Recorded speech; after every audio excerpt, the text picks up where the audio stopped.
28 ফেব্রুয়ারি 2026।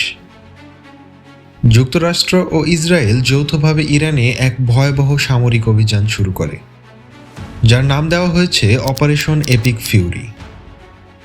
এই হামলায় ইরানের সর্বোচ্চ নেতা আয়াতুল্লাহ আলী খামেনেই সহ দেশটির শীর্ষ 40 জন সামরিক ও রাজনৈতিক নেতা নিহত হয়েছেন। এর প্রতিবাদে ইরান ইসরায়েলকে লক্ষ্য করে কয়েকশো ড্রোন ও মিসাইল হামলা চালিয়েছে।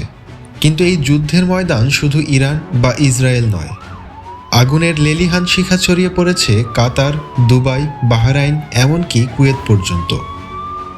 কিন্তু প্রশ্ন হলো, যাদের সাথে ইরানের সরাসরি কোনো যুদ্ধ নেই, সেই কাতার বা দুবাই কেন আজ ইরানের লক্ষ্যবস্তু? কেন এই শান্তির শহরগুলোতে বৃষ্টির মতো পড়ছে ক্ষেপণাস্ত্রের ধ্বংসাবশেষ? আজকের ভিডিওতে আমরা চেষ্টা করব এই প্রশ্নেরই উত্তর খুঁজতে। মধ্যপ্রাচ্যে আমেরিকার সামরিক উপস্থিতি দীর্ঘদিনের।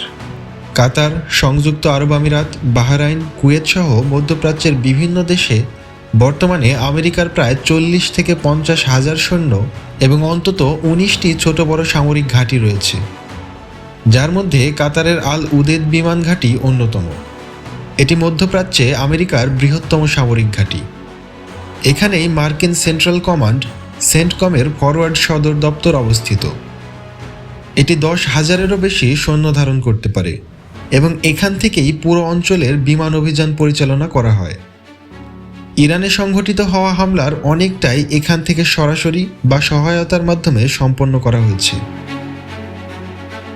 এছাড়াও পঞ্চম নৌবহর সদর দপ্তর, আল ধাফরা বিমান ঘাঁটি সহ আশেপাশের অনেক সামরিক ঘাঁটি থেকে আমেরিকা এই হামলা চালায়। কাতার, কুয়েত এবং জর্ডানে থাকা মার্কিন ঘাঁটিগুলো থেকে মূলত ড্রোন এবং ছোট পাল্লার মিসাইল ব্যবহার করা হয়েছে। কাতার এবং কুয়েতের ঘাঁটি থেকে মার্কিন যুদ্ধ বিমানগুলো উড্ডয়ন করা হয়েছে এবং লজিস্টিক সাপোর্ট দিয়েছে। জর্ডানে থাকা ঘাঁটিগুলো থেকে ইসরায়েলি ও মার্কিন ড্রোনগুলো ইরানের অভ্যন্তরে নজরদারি এবং নির্দিষ্ট লক্ষ্যবস্তুতে আঘাত করতে ব্যবহৃত হয়েছে। মূলত এই কারণেই ইরান এই সকল দেশে থাকা ঘাঁটিগুলোকে কেন্দ্র করে হামলা করছে। ইরান দাবি করছে এই ঘাঁটিগুলো ব্যবহার করেই তাদের ওপর হামলা চালানো হয়েছে, তাই তারা প্রতিশোধ হিসেবে এই ঘাঁটিগুলোকে লক্ষ্য করে হামলা চালাচ্ছে, যার প্রভাবে আশেপাশের বেসামরিক এলাকা যেমন হোটেল বা বিমানবন্দর ক্ষতিগ্রস্ত হচ্ছে। ইরান এই হামলার মাধ্যমে প্রতিবেশী আরব দেশগুলোকে এই বার্তা দিচ্ছে যে যদি তারা যুক্তরাষ্ট্র বা ইসরায়েলকে তাদের মাটি ব্যবহার করতে দেয়, তবে তাদেরও চরম মূল্য দিতে হবে। ইরান চাইছে এই হামলার মাধ্যমে আরব দেশগুলোকে আতঙ্কিত করতে, যাতে তারা ভবিষ্যতে আমেরিকাকে তাদের মাটি বা আকাশপথ ব্যবহারের অনুমতি না দেয়। যদিও এই হামলার একটি বড় অংশ আমেরিকা ও ইসরায়েল থেকেই পরিচালিত হচ্ছে।